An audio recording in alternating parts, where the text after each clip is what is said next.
Bonjour tout le monde, c'est Mieux. Bienvenue dans le journal de Mieux, votre rendez-vous hebdomadaire pour découvrir l'actu japonaise.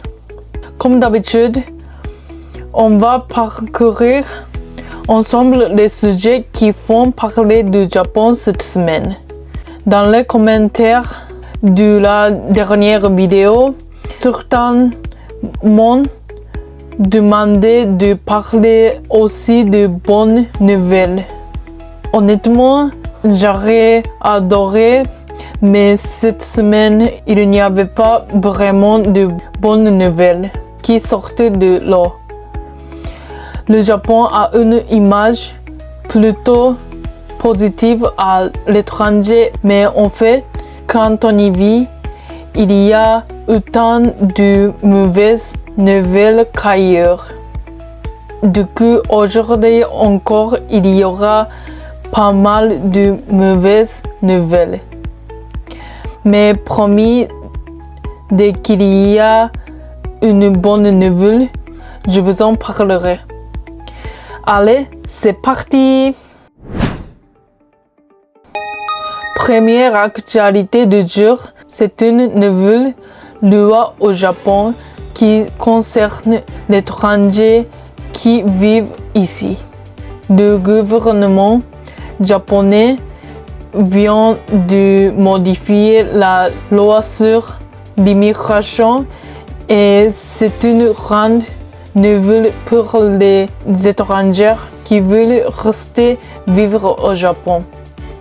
Bien sûr, obtenir la résidence permanente au Japon nécessite déjà de remplir plusieurs conditions comme vivre depuis longtemps au Japon ou avoir des revenus stables. Jusqu'à présent, les frais administratifs pour cette demande étaient plafonnés à 8000 yens, soit environ 50 €. Avec la nouvelle loi, ce plafond passe à 240 000 yens, soit environ 1500 €. C'est 30 fois plus qu'avant. La loi introduit aussi un nouveau système appelé JESTA qui vérifie les étrangers avant qu'ils arrivent au Japon. Sans cette vérification, ils ne peuvent pas entrer dans le pays. Cette loi a été votée et adoptée au Parlement japonais. Donc, elle va bientôt entrer en application. Franchement, multiplier les frais par 30, ça fait vraiment beaucoup. Je comprends que le gouvernement veuille mieux contrôler l'immigration, mais pour les gens qui habitent déjà au Japon depuis des années, c'est une grosse surprise. Et ce nouveau système JESTA, c'est un peu comme le système ESTA aux États-Unis, mais version japonaise. Tu dois t'enregistrer avant de voyager. Je me demande vraiment comment ça va changer la vie des étrangers qui vivent au Japon. Et maintenant, une affaire qui fait beaucoup parler au Japon en ce moment. Un ancien joueur d'une équipe professionnelle de baseball japonaise a été arrêté par la police pour possession de drogue illégale. Au Japon, ce type de cigarette électronique illégale est parfois appelé zombie tobacco. Avant son arrestation, il avait fait une diffusion en direct sur Internet où il accusait d'autres joueurs d'utiliser ce genre de cigarette électronique. Mais selon les experts et les agents policiers, ces accusations n'étaient basées sur aucune preuve. Après son arrestation, il a nié les faits et certains spécialistes pensent que ces déclarations ont pu perturber l'enquête. Honnêtement, cette affaire est vraiment étrange. Accuser publiquement d'autres personnes sans preuve peut créer de gros problèmes juridiques. En tout cas, cette affaire montre encore une fois quel point les réseaux sociaux peuvent devenir dangereux quand on parle sans réfléchir. Et puis, on enchaîne avec une affaire très grave qui se passe à Asahikawa, une ville dans le nord du Japon. C'est une affaire de 2023. Le procès a lieu en ce moment au Japon. Une lycéenne de 17 ans est morte. D'après ce qu'on sait, la victime a essayé de fuir ses agresseurs en demandant de l'aide dans un magasin. Mais une des accusées, appelée Riko, l'a fait sortir de force en disant au magasin. Cette fille a fait quelque chose de mal. Si vous appelez la police, votre magasin aura des problèmes aussi.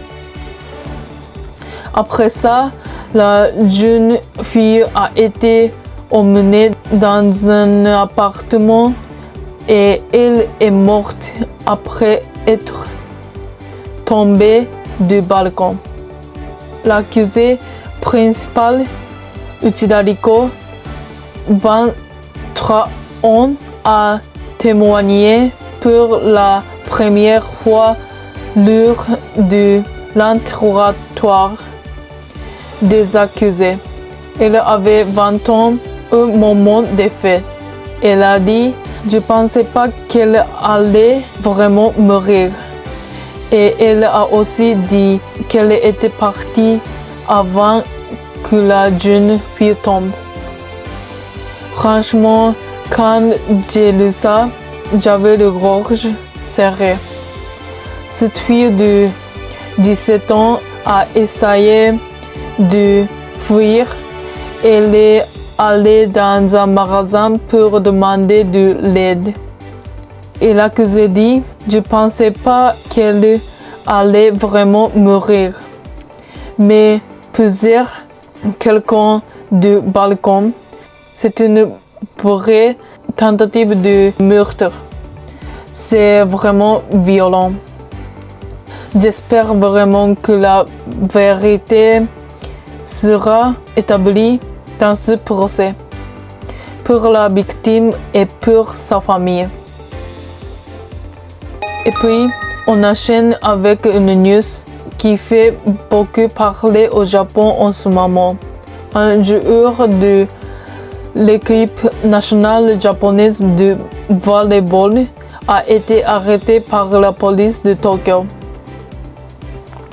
La raison, c'est qu'il avait du cannabis chez lui.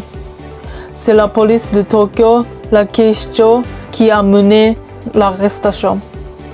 Il joue pour l'équipe nationale, donc c'est un gros scandale dans le monde du sport japonais. Au Japon, le cannabis est strictement interdit, même juste pour l'avoir sur soi. Donc, quand un athlète de l'équipe nationale est arrêté pour ça. C'est vraiment un très gros problème. À cause de cette affaire, il a aussi été retiré de l'équipe nationale. Quand il y a un scandale comme ça, l'impact est énorme, pas seulement pour lui, mais pour toute son équipe. En plus, pour un sportif professionnel, utiliser de la drogue peut aussi avoir un impact négatif sur les performances et la santé. Et enfin, on va finir avec une actu sur les réseaux sociaux et surtout sur BeReal. BeReal, c'est une appli qui permet de poster des photos spontanées, sans filtre, sans mise en scène. Mais justement, à cause de cette ambiance détendue, des gens postent des infos confidentielles de leur travail sans vraiment y réfléchir.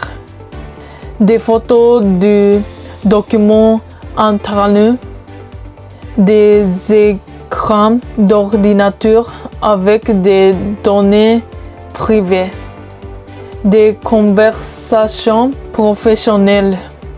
Tout ça s'est retrouvé en ligne. Et ce n'est pas seulement sur BeReal, ça arrive aussi avec les stories Instagram. Et au Japon, plusieurs personnes ont déjà été licenciées à cause de ça, parce que leurs employés avaient su qu'elles avaient posté. Honnêtement, ça me choque pas vraiment, mais ça me fait quand même peur. Parce que le problème avec les applis comme BeReal, on se dit, c'est juste pour mes amis, c'est privé. Et on se relâche. Mais privé, sur Internet, ça n'existe pas vraiment. Une fois que c'est en ligne, n'importe qui peut faire une capture d'écran. Personnellement, j'utilise beaucoup les réseaux sociaux. J'ai remarqué que ça me faisait perdre du temps. Alors en ce moment, je sais vraiment de moi utiliser les réseaux. Et voilà pour ce numéro de Journal de mieux. Si cette vidéo vous a plu, n'oubliez pas de liker et de vous abonner à la chaîne. Ça m'aide vraiment beaucoup. On se retrouve la semaine prochaine pour de nouvelles actus de Japon. Prenez soin de vous. Bisous!